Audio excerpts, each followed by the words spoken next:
the old ballad. It's a thriller. Wonderful. Thank you so much for such a beautiful song. I love your voice. Thank you so much.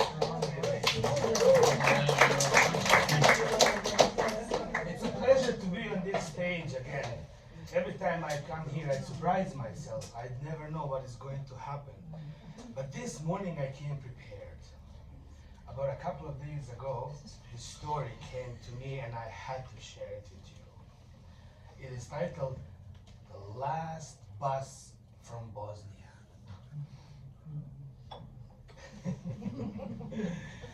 In 1991, the aggression on Bosnia and Herzegovina began. And at that time, I was 16 years old. And prior to that event, I was in military college, stationed in Croatia. And the war started in Croatia first. So my parents were really against me going to war. But I was a Yugoslav through and through. I was half Roman Catholic, half Muslim, truly believing in that brotherhood and unity. And I wanted to fight for Yugoslavia to stay together. So Yugoslavia was consisted of 6 provinces that fell apart into 7 countries. Not even the math adds up. So I managed to escape from Croatia, and then finally the war was about, or the aggression was about to start in Bosnia and Herzegovina, and I got the call to join my unit in Serbia. So my parents knew fully well. They said, this is it. This is going to be the last bus leaving Bosnia. If you leave now, you choose war over your family. We're asking you one last time. I was a teenager. I was 16 years old. Do you want to stay with your parents or go to war? War. I mean, can you blame me? I was 16 years old.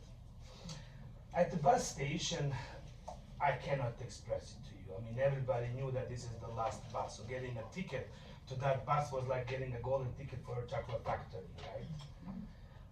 And it was funny because the bus station was separated into 2 sides. On one side were Orthodox Christians who used to use this like Holy Trinity sign to indicate we are the Serbs. This is their sign.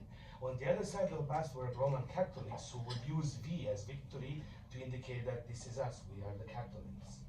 Which left Bosnians with only the middle finger. Which interestingly enough, later while studying Buddhism, I realized this is one of the most powerful ways to meditate.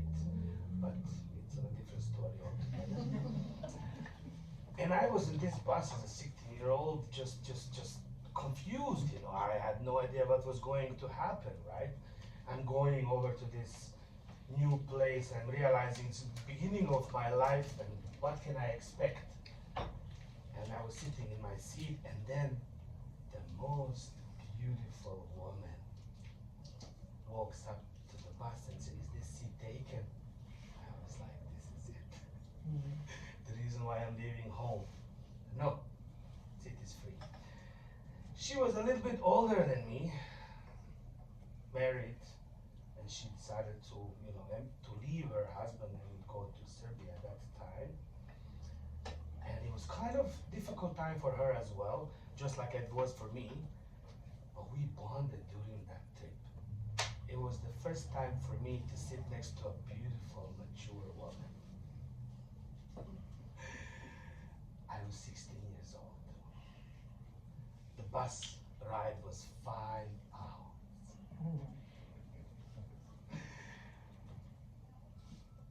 A lot of different scenarios went through my head, none of which I would like to share here. But they were amazing. I realized then and there so profoundly, because of that physical presence of that beautiful woman and her energy, that there's so much more important things in this life than fighting a bloody war. I was like, I'd rather spend the rest of my life on this bus next to this woman than do anything else outside. It was the most magical bus ride ever. Kind of like the yellow bus with the school bus, yellow school bus that goes anywhere. And I remember clearly that my right my right leg was burning the whole 5 hours, and I felt like that was the most action I had at that time as a teenager. Because first of all, it was war, and there was not much chances to meet girls, you know. And if you meet the girl, first you have to find out whether she was Christian or Muslim, or then you have to be compatible in all those different ways. There was no way to date. And since I came from different backgrounds, nobody wanted to date me. It's like, are you Muslim? Are you Christian? I'm Buddhist. I'm a rock and roll musician. So nobody wanted to date those. Not much has changed since then. And it's not because of the war. And that was it. That was it. I was just there on that bus, and that realization there that there's something beautiful, there's something magical, something unexplainable. Nothing ever happened between us. I mean, of course, in my mind, I wanted to do so many things, but I didn't do anything. I was a gentleman, even though I was only 16 years old. I sat in my seat, she sat in her seat. But every time she would sigh or she would breathe, I just listened to her breathing, and it was amazing. It reminded me of another story of a friend of mine who dated a girl who was 250 kilometers away from his home. And he heard that she got sick, so he stuck on a bus to go see her. He drove the bus for 250 kilometers, went to her house, went in front of her window, and just listened to her breathing and sleeping. And then when he heard that she was okay, he left the rose there and came back home. So she never knew that he was even there, but he knew. And that kind of love, in my case it was lust, both begins with the letter L, which is a good letter, right? I realized there's so much more. And I arrived to Serbia a happy, horny man, young man. And to this day I'm pursuing the same passions, but not fighting a war. So that was a story about the last bus from Bosnia. Thank you so much for Thank you.